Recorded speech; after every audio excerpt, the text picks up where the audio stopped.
Cheers, guys. Epix 911, welcome to Gaming Friday. And if Gene Simmons does not like me throwing up the horns, he can kiss my ass. For it is Gaming Friday, not even being a continent apart can stop my bro and I from gaming. But until it's that time, I will turn you back over to Epix for your regularly scheduled VR news. Indeed, the Friday, June 16th, 2017 Gaming Friday edition of VR News. Let's jump right into it. Start with a quick update on Gran Turismo Sport.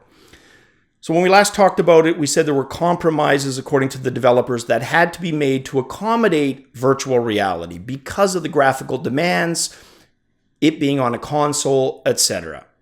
Now we have the specifics of those. So let's start with the good news. If you like Gran Turismo, you're going to be able to, in virtual reality, try every single one of the 177 cars available.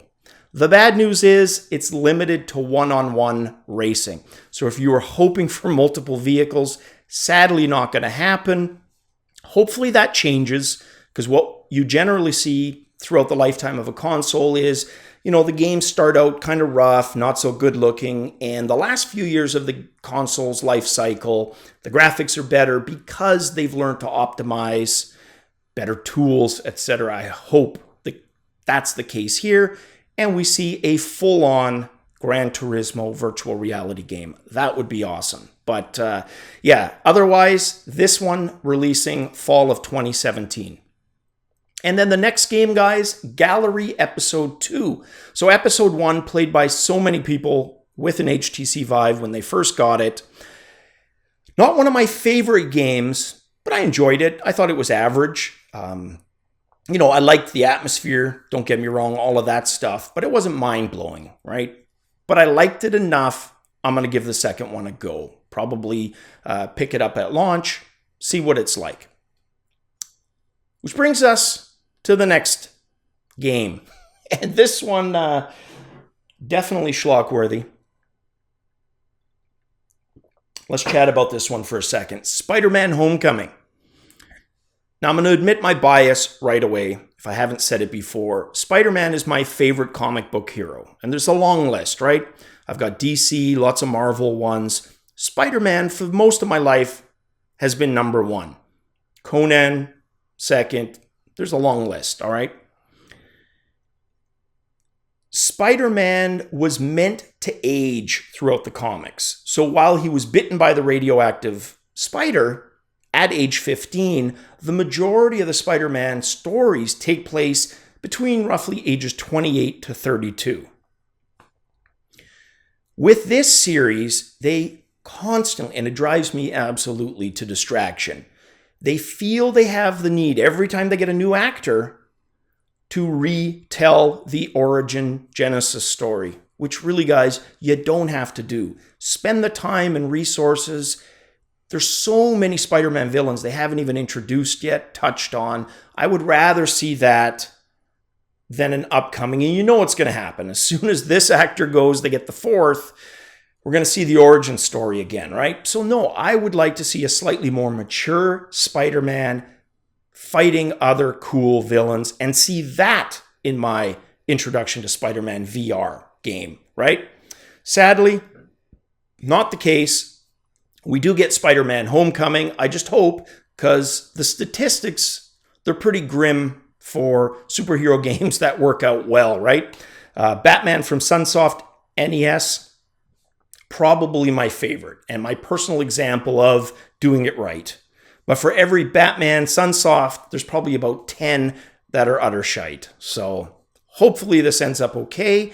That is going to launch simultaneously with the movie June 30th. So we're just a little over, I guess, a week away from seeing Spider-Man Homecoming.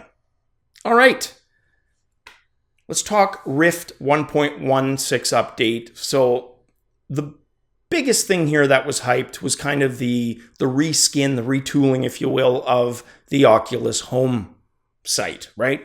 That kind of first thing that you pop into. Now, we've seen Vive do a few iterations of this as well, so it's nothing new. But that's probably the biggest thing, right?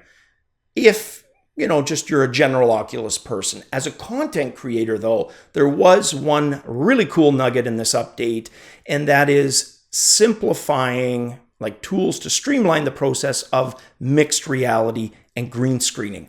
Mixed reality, where it makes it look like you're actually in the game. And there's a few people that do mixed reality and do it really well via YouTube. It's something I still hope to do one day. But yeah, that process apparently simplified with 1.16. Now, just on the topic still of Oculus, July 5th, 10 a.m. Pacific time, they're going to start their Oculus Summer sale. Up to 60% off on 30 plus Oculus Rift titles and Gear VR. I'm hoping right now, because I don't have access to Gear VR, selfishly, most of those end up being Rift games. But you know what? I'll take that back, because if you're a Gear VR user, that leaves you pretty high and dry, right? So yeah, 30 plus titles, July 5th, up to 60% off. And then there's also a promotion, and it's basically based on availability of what you can get through to June 24th.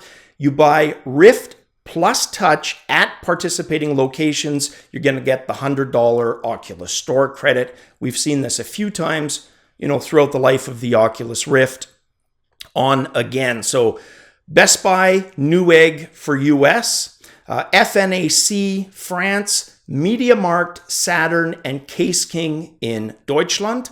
And then you get Scan and Game in the UK. And then all areas, Amazon has you covered. So, like I said, the offer basically while supplies last. All right, the next and last story. Really cool, this one. A company called GameFace have developed, and they've been working on this one for the last few years.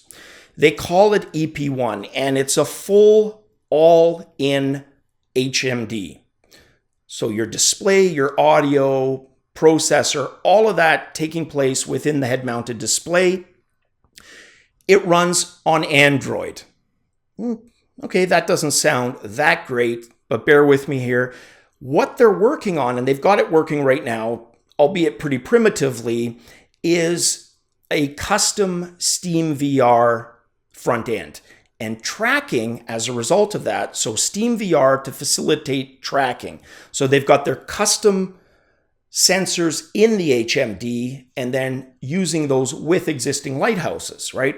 So think about that. You've got almost like a Qualcomm, right? All-in-one headset that you can use for Steam software,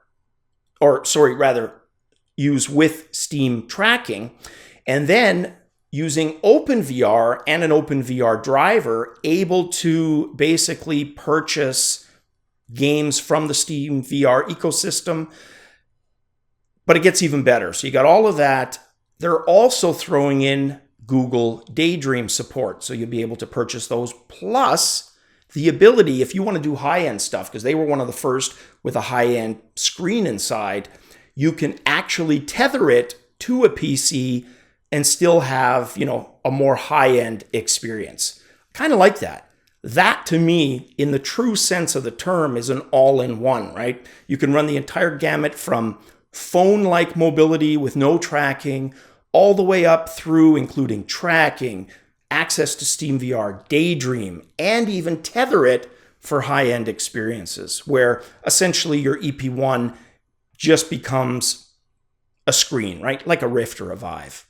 Very, very cool. Definitely one to follow. All right, guys, that is it for the Friday edition. Hope you guys had a good week and hope you guys have an even better weekend.